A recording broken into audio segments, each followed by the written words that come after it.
breakfast, we stopped by in a place across the hotel to have something that's called nasi kuning, which is the yellow rice. Iya, kok. Makasih kok. Makasih Pak. Yo, makasih. Nasi kuning actually refers to the yellow rice, but in Indonesia, nasi is the name of a lot of dishes, and because nasi is rice, and rice is generally speaking the main dish in Indonesia, and you get just a few things around it on this one. I'm not really sure what that is. I know this is chicken and a little bit of tempeh, egg, and cucumber with some delicious sambal balado on the side. Dig in. It's a great breakfast. One thing that happens in Indonesia too, if you're eating here, they'll always give you a fork and a spoon, and you use it in sort of the same way you use your knife and fork, except you sort of pull things apart with both. Halef, correct me if I'm wrong. You push the things from the fork into the spoon and eat it with the spoon, right? Yep. So you'll almost never find knives on a table in Indonesia. Always a fork and a spoon. Well, that whole meal cost us $2.48, not each, but total. So I can think of a lot worse ways to spend $2.48. So anyway, right now we're going to get what's called a grab, which I guess is why they named it that, right? And take it over to a place called Khatulistiwa Park, which is the Taman Khatulistiwa, and that's pretty much the Equator Monument. That's where the equator runs through it. And for those that don't know, Grab is the Indonesian version of Uber. That's where we're going next. Oke, sudah Pak ya? Udah. Ke Tugu Khatulistiwa Pak ya? Iya, betul.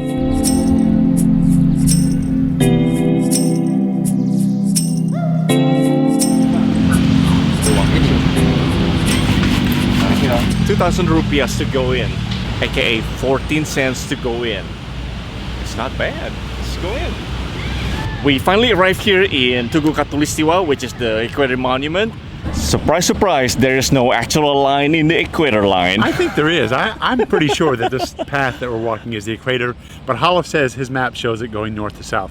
But it could be because his map is screwed up. Yeah, don't believe the map, by the way. We're going to pretend this is the equator and that we've discovered something today. The original monument was built in 1928, and over time in 1990s, I believe, they have a renovation to protect the original monument, and they built something about 5 times larger, and then that's what we see right now. Inside, there's a small museum, and the original monument is still displayed, and then a lot of information inside. Then we're gonna take a look.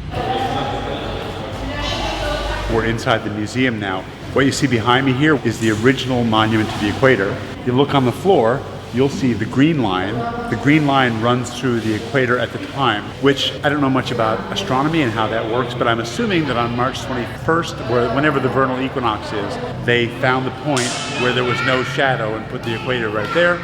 But it turns out that with advancing technologies, they actually moved the equator line over to the globe that we were at a little earlier. So that's the actual equator line based on science, and this is the actual equator line based on pretty rudimentary observations. And that's actually really cool because it's only about 50 yards or 50 meters away, which isn't really bad. We are just right there. So this is the equator line, and we are in the right in Pontianak.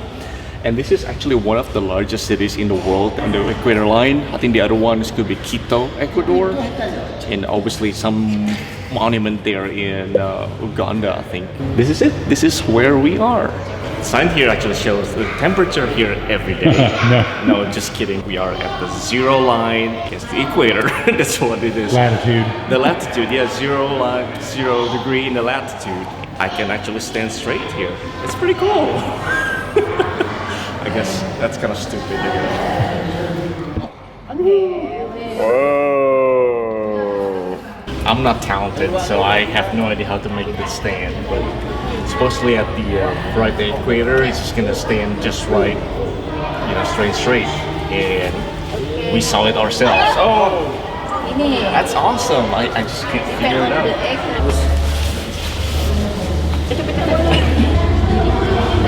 Oh, wow! Challenge accepted. Yes, challenge yourself. Nope, he couldn't make it stand up. What you got? Oh, and also I was told, and I never heard it before, because of this is right at the equator, so it's like a spring equinox, I guess it's called spring equinox, exactly at noon when the sun is right above this monument, there will be no shadows whatsoever, and that's such a bizarre phenomenon. Unfortunately, we're not there obviously for that time, but I wish we were here for that, because that would be awesome to check out. Mister, what is your name? Hey, everybody. I like this.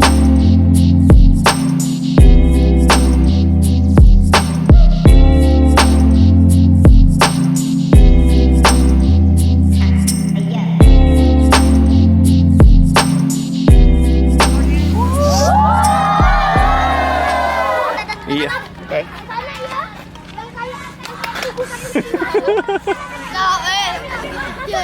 Minta kertas weh. Tapi tangan nih, Cuk.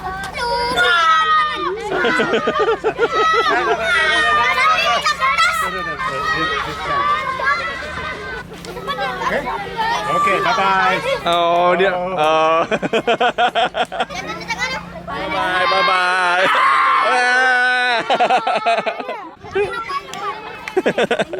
Thank you. I think we've just finished our couple hours at the equator. We ran into a group of kids from where? Mentawai. Hello, Mentawa. Mentawai. Yeah. And they are still with us. Everybody wants to be in the YouTube video, so everybody, hi!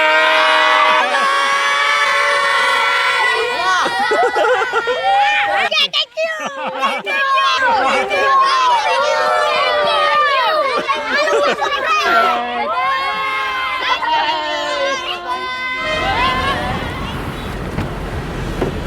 Selamat siang, Pak.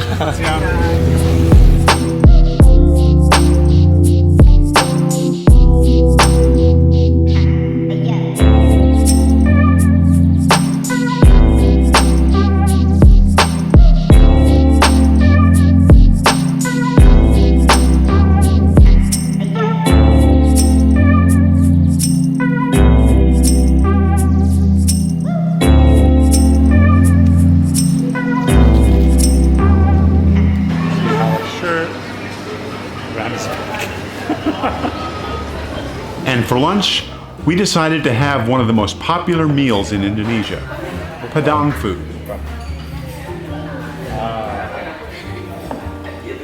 A proper Padang restaurant brings all of their available dishes in small plates similar to tapas to your table.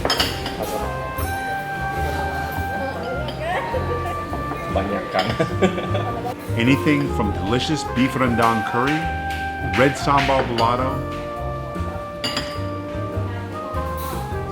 steamed cassava leaves, and amazing green sambal.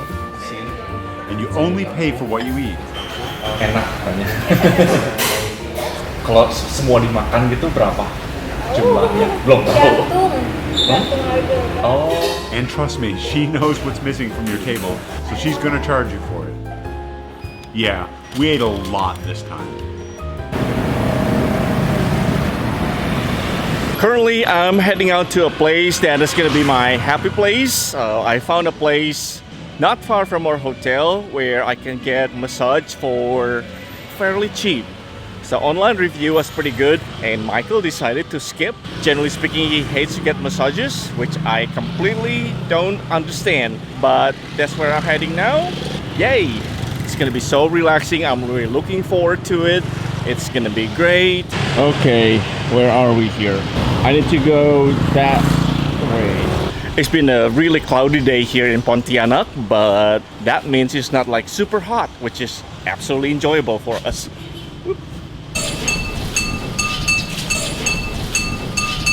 So I'm just walking into the typical alley of Pontianak. It is definitely not a big street. It's absolutely safe here. Great people, and it's a safe neighborhood. Not sure where to go here. I think goes this way. Found a place. It's called Zen Refleksi. Take off your shoes. Tapi terapisnya cowok ya. Nggak apa-apa. Silakan masuk. Ya. Sini ya. Ya, boleh. So it's time to relax. I'm actually having a whole body and legs experience for a whole hour. So stay tuned. Reports come up later. Dah beres. 100. 100 ya. Terima kasih. Makasih ya. Iya, sama-sama. Oh man, that was relaxing. One of the questions that kind of asked me off guard is that gonna be okay if I have a male masseuse? I didn't know how to respond because I obviously had no problem. So I said, yeah, that's fine. Throughout the experience, it occurred to me that male masseuses probably had a lot of problems getting some clients because obvious reason. One, if it's a female clients, they probably obviously don't want to have male masseuse. For the male clients, especially here, slightly taboo, I guess. So that's gonna be a question to ask. So if you have any thoughts about male masseuse or places like this, Panti Pijat, let us know in the comment. And I forget to mention, the whole cost of the whole hour experience is 100,000 rupiahs, which is actually about $7 something US. So it is absolutely affordable, and I know a lot of you would love to have that experience. So come on down to Indonesia.